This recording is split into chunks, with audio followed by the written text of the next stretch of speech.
शुरुआत दिल्ली वाली पहली पिच से करते हैं। जी हाँ, आज योगी आदित्यनाथ 5 घंटे मैराथन मीटिंग का दौर चला है राजधानी में। योगी आदित्यनाथ आज स्टूडेंट बनकर पहले अमित शाह के क्लास में गए, वहां पर सियासी पारी और चुनावों के पहले क्या करना है वो सब कुछ सीखा। फिर वो प्रधानमंत्री नरेंद्र मोदी के क्लास में गए, वहां पर भी चुनाव जीतने का मंत्र उन्हें सिखाया गया। फिर संगठन वाली क्लास के लिए वो जेपी नड्डा के सामने पहुंचे। क्या निकला इन क्लास के जरिए, देखिए इस रिपोर्ट।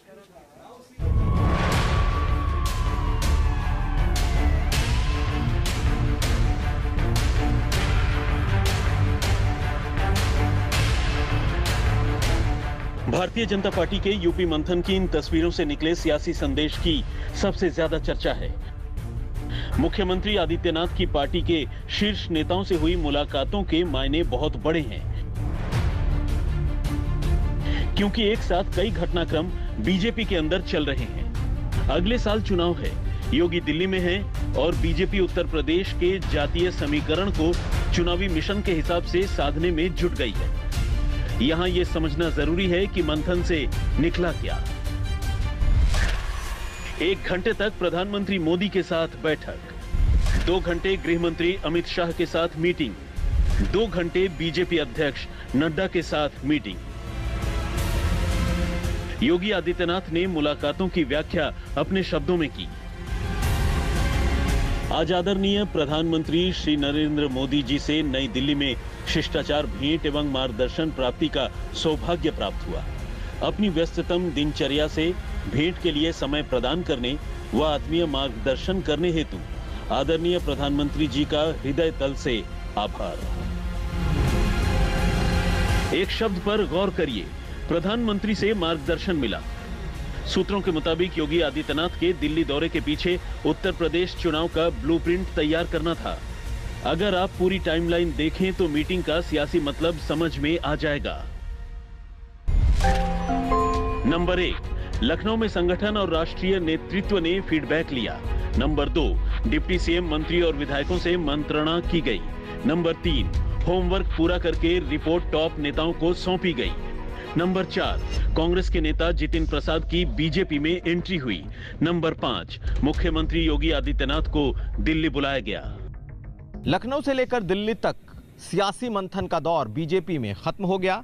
दिल्ली में मुलाकातों का दौर भी पूरा हो गया, लेकिन इन मुलाकातों से एक सियासी चर्चा ने जन्म ले लिया है कि आखिर 2022 के चुनाव में क्या होने जा रहा है। बीजेपी कैसे इस चुनाव को लेकर के आगे बढ़ेगी। सवाल यह है कि चुनाव में चेहरा कौन होगा। सवाल यह भी है कि क्या संगठन में कोई बदलाव होंगे। सवाल यह भी है कि क्या मंत्रिपरिषद का भी विस्तार होगा।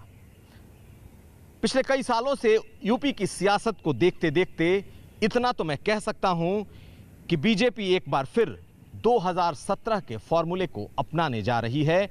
2022 में भी इसी फॉर्मूले के साथ आएगी और एक बार फिर अमित शाह ही इसके सारथी होंगे। सूत्रों के मुताबिक यूपी चुनाव में चेहरा तो मोदी और योगी का होगा, लेकिन चुनावी रणनीति के पीछे दिमाग अमित शाह का होगा। बड़ी खबर यही है कि यूपी चुनाव को लेकर फुल एक्शन में हैं शाह।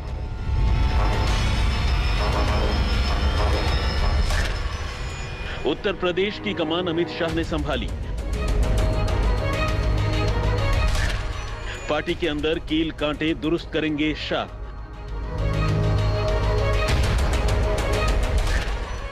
शाह के फॉर्मूले पर चुनाव लड़ेगी बीजेपी। ऐसा क्यों, हम आपको बताते हैं। उत्तर प्रदेश का चुनावी ब्लूप्रिंट कुछ तस्वीरों के जरिए समझिए।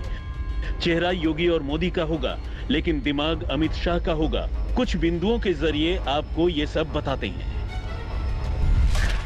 नंबर 1, प्रदेश में ठाकुर बनाम ब्राह्मण की तनातनी।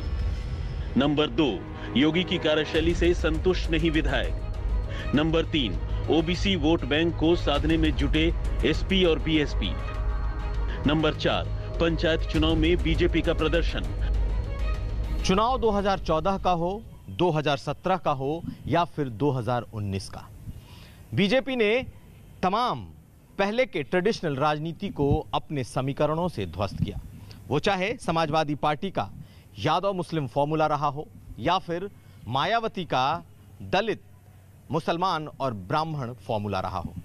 बीजेपी ने इसे अपने फॉर्मूले से ध्वस्त किया और वो फॉर्मूला था गैर यादव ओबीसी, गैर जाटव दलित और सवर्णों में ठाकुर और ब्राह्मणों को एक साथ लाना। और इस फॉर्मूले ने बीजेपी के लिए ऐसी बेजोड़ समीकरण बनाए जो पिछले एक दशक से बीजेपी को लगभग सत्ता में काबिज रखे हुए हैं। अब आप कुछ तस्वीरों को गौर से देखिए, तभी उन तस्वीरों के पीछे का सियासी मकसद पता चलेगा। बीजेपी 2022 में वापसी के लिए सियासी नुकसान को कम करने में जुट गई है। जातीय समीकरण की गणित को फिट किया जा रहा है। पहली तस्वीर कांग्रेस से बीजेपी में आए जितिन प्रसाद की है। जितिन प्रसाद के बीजेपी में आने के पीछे सबसे बड़ा फैक्टर ब्राह्मण वोट बैंक का है। वही वोटर जो बीजेपी से नाराज माना जा रहा है। खबर यहां तक है कि योगी के मंत्रिमंडल का विस्तार हो सकता है और उसमें ब्राह्मण कोटे से जितिन प्रसाद मंत्री बन सकते हैं। दूसरी तस्वीर अनुप्रिया पटेल की है। 2019 के बाद से अनुप्रिया पटेल सियासी परिदृश्य से गायब थी, लेकिन चुनावी साल में पिछड़ी जाति से आने वाली अनुप्रिया पटेल से अमित शाह की मीटिंग हुई, मतलब पिछड़ी जाति को साधने की कोशिश। तीसरी तस्वीर निषाद पार्टी के अध्यक्ष संजय निषाद और सांसद प्रवीण निषाद से शाह की हुई मीटिंग की है, यानी अति पिछड़ी जाति को साधने की जुगत है।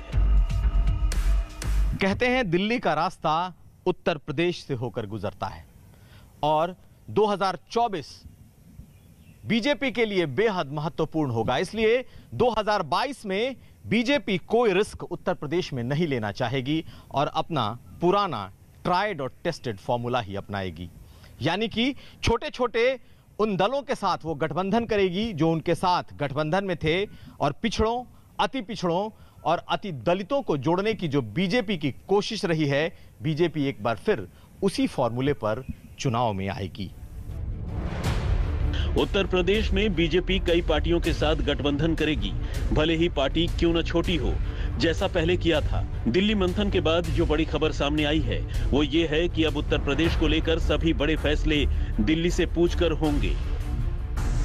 पीएम मोदी, गृह मंत्री अमित शाह, बीजेपी अध्यक्ष जेपी नड्डा से यूपी के मुख्यमंत्री योगी आदित्यनाथ की मुलाकात के बाद ये साफ हो गया है कि वहां सरकार और संगठन में कोई भी फैसला लेने से पहले दिल्ली का ग्रीन सिग्नल लेना बहुत जरूरी है, क्योंकि पार्टी को योगी सरकार के कामकाज को लेकर जो फीडबैक मिला है वो चुनावी दृष्टिकोण से ठीक नहीं है और इसीलिए पार्टी नेतृत्व ने अब यूपी को लेकर कड़े फैसले लेना शुरू कर दिया है।